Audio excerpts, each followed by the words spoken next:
Don't forget to check out and grab your copy of our 2 newly released books, Football: A Love Story and What Did Football Teach Me? These books feature over 100 stories from current and former coaches, players, executives, and entertainers from across the football landscape, describing what got them involved in the game, what they love about it, and what life lessons the game taught them. You can find your copy or order your copy from our website at footballgameplan.com/books. Welcome to Football Game Plans Talking with TD. I'm your host, Teron Davenport. Welcome to footballgameplan.com, where football makes sense. I am Teron Davenport. We're going to keep this Talking with TD series going. We're going to go to the west side, bring in Washington linebacker. He could play safety if you want him to. Travis Feeney. Travis, how you doing, man?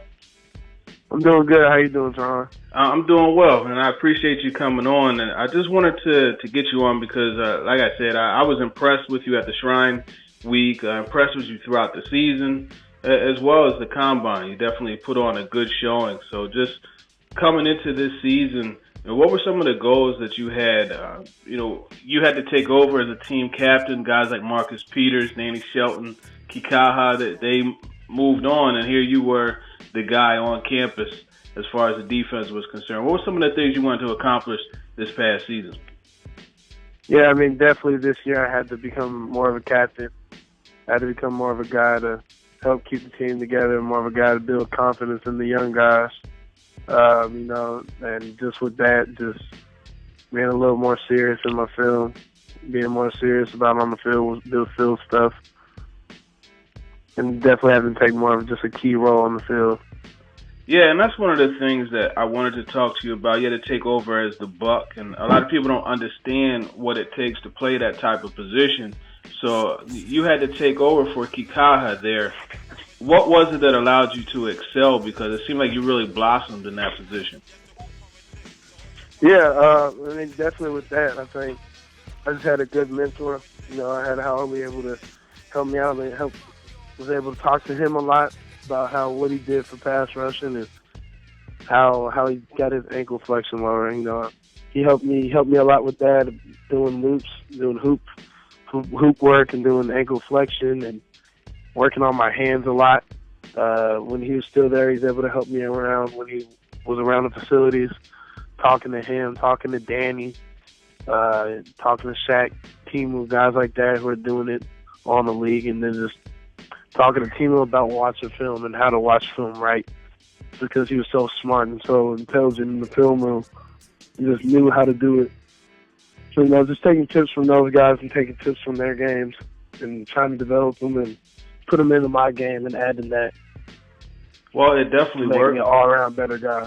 Yeah, and it worked. I mean, looking at some of the things you were able to do, 3 forced fumbles, 8 sacks, 17.5 TFL, so you definitely were able to make plays on the behind the line of scrimmage, so that definitely was a good thing.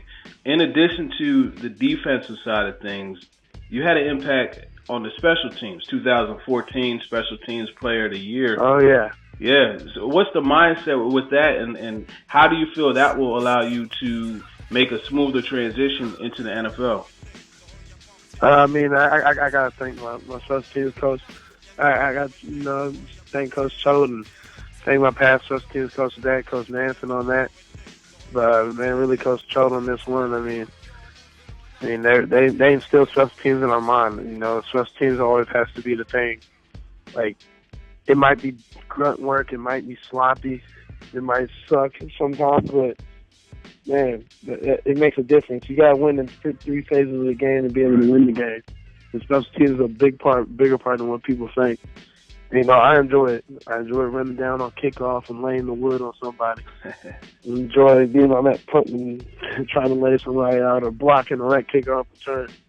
Whatever they want me to do, I do. Yeah. And I do it at the best that I can. And I think that's going to help me later on, especially because that's how people making teams, how you make your first start. Exactly. I mean, that's another way to earn a ticket, be able to punch that ticket at the end of training camp onto the roster. So yeah. that's a lot of people point. don't like it, so I don't mind it. I enjoy it.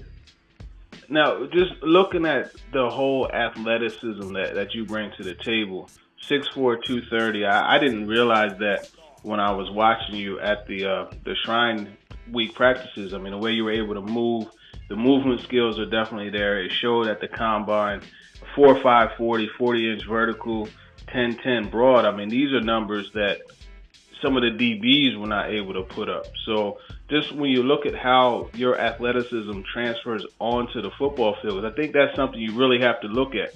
You know, a guy could be athletic, but it may not show on the field. So how does that transfer, and how is that functional in your case?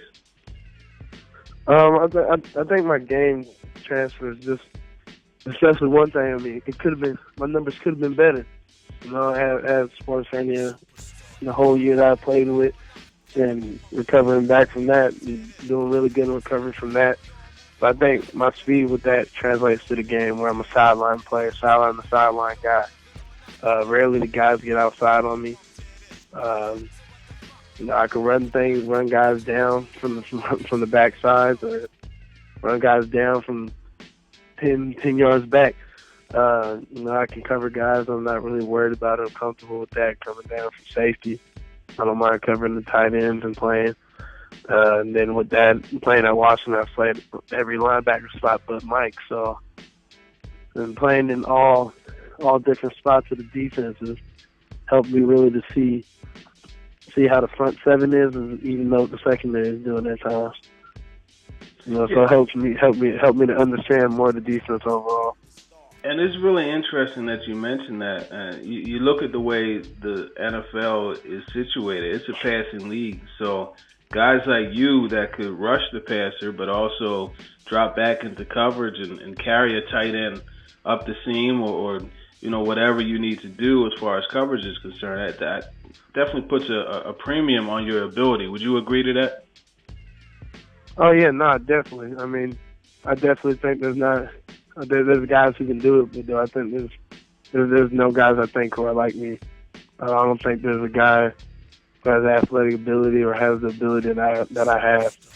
I mean, the only thing people say on me is that I have injuries, but even with those injuries, I played through everything. I did my combine. I did everything at the combine with my injuries. And with that, like, nothing prevents me from missing anything. You know, I've missed one game in my career, and I played through. I take that as very big for me, playing through my injuries, but I do whatever's best for my team, for my squad. I play for my brothers, and they play for me. So, in the day, I'm a sacrificial guy. You know, and I love it. I think it's a good thing. I think it's a big part of my game. Yeah, pushing through the injuries, that's definitely a big-time factor. Looking at the Shrine Week, you know, and into the game. Oh, yeah, Shrine Week. Yeah. Looking at that, what are some of the things you were able to pull out of that week, and how do you feel you did for yourself that week in front of different evaluators? Yeah, I think Shrine Week for me definitely showed my personality, for one. Joking around, having fun, but I think Shrine Week helped me just to show that I can play in a 4-3-D. You know, I don't mind being behind in a 4-3 defense and being at that will linebacker spot. I've done it before for my first 2 years that I played here, and I'm comfortable with it. I just got to redo it, get some time to do it all over again. But once I get settled in and learn some stuff, learn the defense again, and play at that spot a little more, then I'm comfortable again. Is that learning from some good coaches, up there or down there? You know, it was really a great experience. Just overall great time. Is that where you more or less project yourself to play primarily at will? I don't really know. I mean, a lot of people are. Some people will, some people stand, you know. So it's kind of weird for me. For me, it's just whatever people want me to play. And like you said, hey man, who knows? Maybe back there in that good old secondary one time, but we'll see. And I know you're a West Coast guy, so it just growing up you grew up in the Bay Area, is that correct?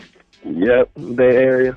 So watching pro football, I'm sure there was a team that you watched. I'm sure there was a player that has stood out to you as you were growing up. Who would you say is a guy that you watched and you always appreciated his game? And what team did you follow growing up? Oh, man, I was a Redskins fan. Redskins fan, diehard growing up. Hats, everything. Me and my dad. Oh man, we were decked out.